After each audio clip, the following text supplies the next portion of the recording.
Morning friend, कैसे हैं आप सब। तो ये है मॉर्निंग का टाइम। तो आप सबका आपके अपने चैनल में फिर से एक बार वेलकम है और आपका मेरे न्यू ब्लॉग में फिर से एक बार वेलकम है। तो एक प्यारे से सुविचार के साथ कर लेते हैं अपने ब्लॉग की स्टार्टिंग। तो लिखने वाले ने सच में बहुत ही सुंदर लिखा है, बहुत ही गहराई है इसमें।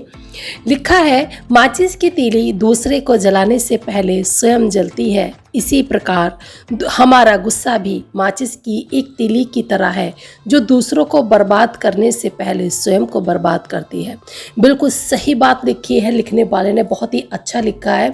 जैसे हम मोमबत्ती या दिया जलाने के लिए माचिस की तीली को जलाते हैं तो सबसे पहले माचिस की तीली जलती है, तभी तो दिया जलता है, तभी तो मोमबत्ती जलती है। वैसे हमें किसी बात पे गुस्सा आता है तो हम अपने अंदर क्रोध रखते हैं, अपने मन में क्रोध रखते हैं, टेंशन में रहते हैं, हमारे अंदर एक मानसिक चिंतन सा हो जाता है, हम बहुत बेचैन से हो जाते हैं गुस्से में। और कभी कभी गुस्सा इतना ज़्यादा हो जाता है या तो हम अपना ही नुकसान कर लेते हैं या सामने वाले के साथ कुछ ना कुछ ऐसा अनुचित बोल देते हैं या उसके साथ अनुचित व्यवहार कर देते हैं जो हमारे लिए अच्छा नहीं होता है, जो हमारा परिचय नहीं है। तो पहले अगर गुस्सा आ रहा है ना किसी भी बात को लेकर तो पहले शांत हो जाइए, अपने आप को शांत करिए, अपने मन को शांत कीजिए, दिमाग को शांत कीजिए। किसी बात को लेके गुस्सा है, जिस इंसान पे गुस्सा है तो उस इंसान के सामने बैठिए, उस इंसान को लेकर बैठिए और उससे एकांत में बात कीजिए, प्यार से बात कीजिए। तो हो आपकी जो भी समस्या है ना वो समस्या का समाधान बहुत ही आसानी से निकल जाएगा। अगर हम कोई भी गुस्सा करें, किसी पे झुंझलाएं, किसी को उल्टा सीधा बोले तो वो हमारी समस्या का समाधान नहीं है और ना ही वो हमारे परिचय का ना ही वो हमारा परिचय है, बल्कि दूसरों की नज़र में ना हमारी पहचान गलत तरीके से हो जाएगी। तो हेलो एवरीवन, तो यह मॉर्निंग का टाइम, बातें हो गई बहुत ज़्यादा। तो मैं मॉर्निंग में बना रही हूँ आज आलू की सब्जी।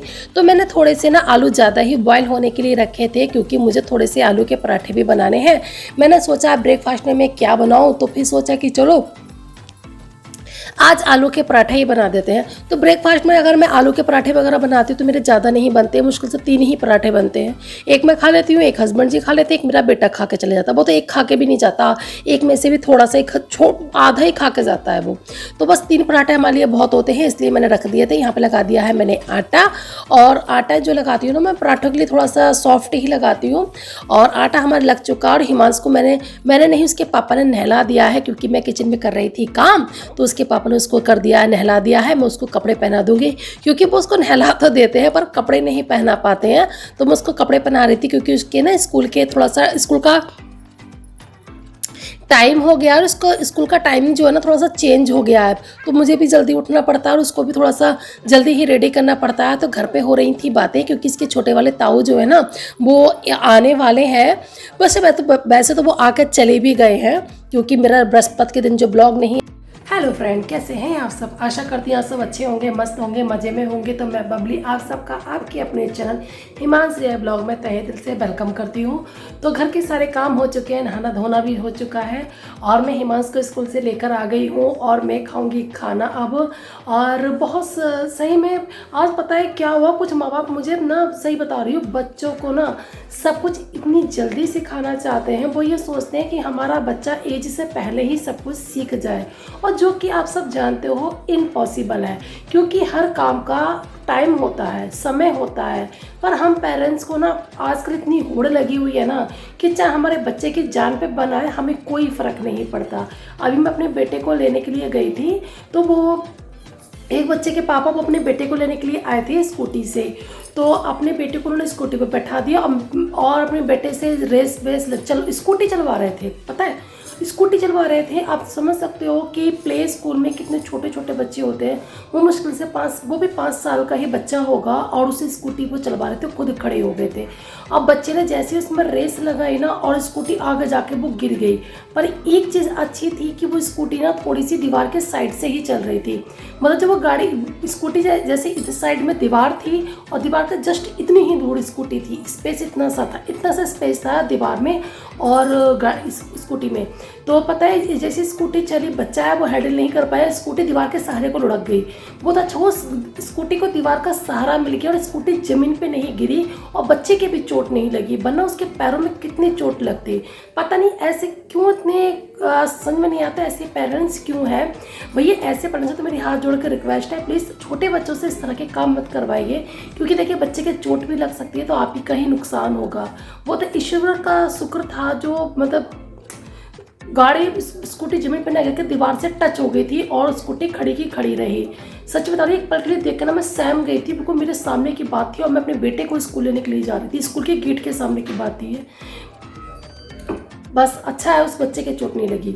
तो बस आगे का ब्लॉग करते हैं कंटिन्यू। तो फ्रेंड ये कल ना ऑफिस से जब आए थे तो खाद लेकर आए थे और ये शायद 5-5 किलो के प्लास्टिक के कट्टे हैं ये, तो 2 कट्टे लेकर आए हैं क्योंकि हमें अभी जो प्लांट है अभी और भी लगाने हैं, तो हमारे पास खाद कम पड़ रही थी, मिट्टी तो बहुत सारी है, खाद नहीं थी। तो ये वही वाली खाद है जो गोबर खाद होती है ना केचुए वाली, ये वही खाद है। तो केस कृषि भवन से ही लेकर आए हैं। तो देखो और लगाने हैं, कल लगाते हैं या संडे के दिन लगाते हैं, जब छुट्टी टाइम होगा तभी लगाएंगे, क्योंकि अभी तो ऑफिस जाना होता है और तो अभी तो पॉसिबल नहीं है। जहाँ तक है लगेगा तो संडे के दिन या सैटरडे को, सैटरडे या संडे को लगेगा, क्योंकि 2 दिन की इनकी छुट्टी भी रहती है।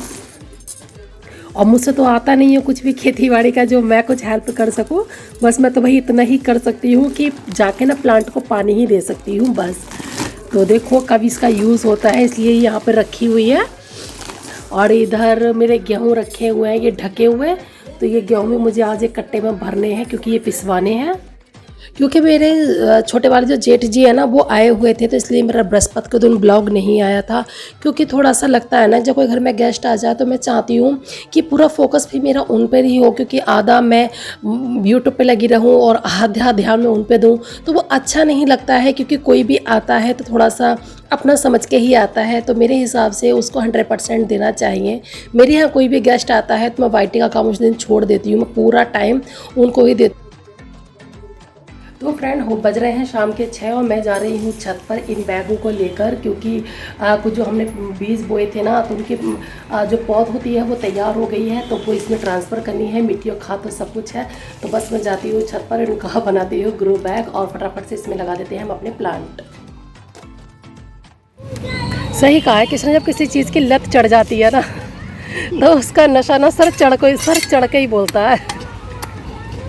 जब तक नहीं करा, जब करा है तो ऐसे लगे पड़े हो जैसे कल कोई सब्जी आ जाएगी और तोड़ के खा लोगे। कोई बात नहीं, कभी तो आएगी, मेहनत कभी।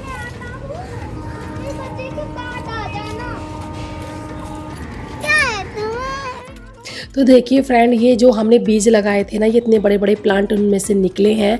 ये बैगन है, टमाटर और मिर्ची और बहुत सारे हमने ये बीज बोए थे, ये सारे भिंडी के भी हैं, बहुत सारी चीज़ों के हैं इसमें।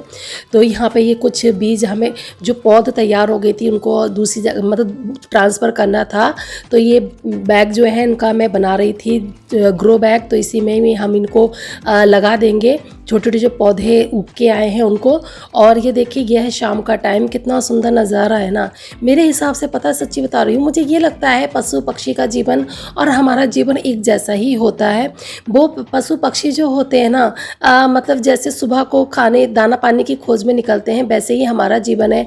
हम भी सुबह को पैसा कमाने के लिए निकलते हैं, बस फ़र्क इतना है वो दाना पानी की खोज में निकलते हैं और हम पैसा कमाने की खोज में निकलते हैं। जैसे शाम ढलती है ना तो पशु पक्षी जितने भी होते हैं सब अपने अपने घोंसलों में वापस आ जाते हैं। तो उसी प्रकार हम लोग भी पैसा कमाकर अपने अपने घर को शाम को वापस आ जाते हैं। तो जो भी पौधे थी उसको हमने कर दिया था ट्रांसफ़र। और ये देखिए शाम को आई थी सब्जी, खीरा है, हरा बैगन। पता है मैं पहली बार बना रही हूँ, पहली बार। और जब मैंने बनाया था ना बहुत ही टेस्टी बना था।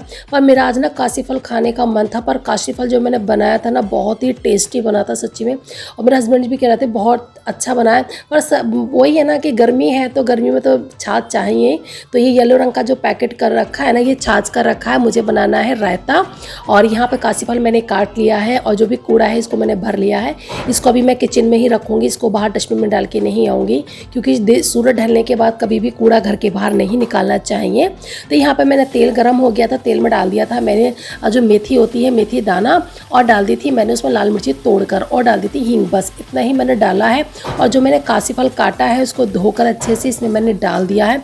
और इसमें मैं क्या डालूंगी, मैंने इसमें ज़्यादा मसाले नहीं डालूंगी, बस थोड़े से ही मसाले डालती हूँ। नमक डालूंगी और थोड़ी सी डालूंगी हल्दी और हल्की सी डालूंगी इसमें लाल मिर्ची पाउडर। बस इतना ही मसाला मेरे काशी फल में जाएगा। कहीं कहीं इसको सीताफल भी बोलते हैं, कहीं कहीं इसको कद्दू भी बोलते हैं, कहीं कहीं इसको लौकी भी बोलते हैं, तरह तरह के नाम है। मेरी ससुराल में इसको भिलिया बोलते हैं। भिलिया मैंने जब नाम सुना तो मैं दंग थी कि ये कैसा नाम है। तो बस हमने अपनी सब्जी दी है चौक और बस सब्जी हमारी देखो बनके हो चुकी है तैयार। तो आज का ब्लॉग करेंगे यहीं पर एंड, मिलते हैं नेक्स्ट ब्लॉग में। बाय।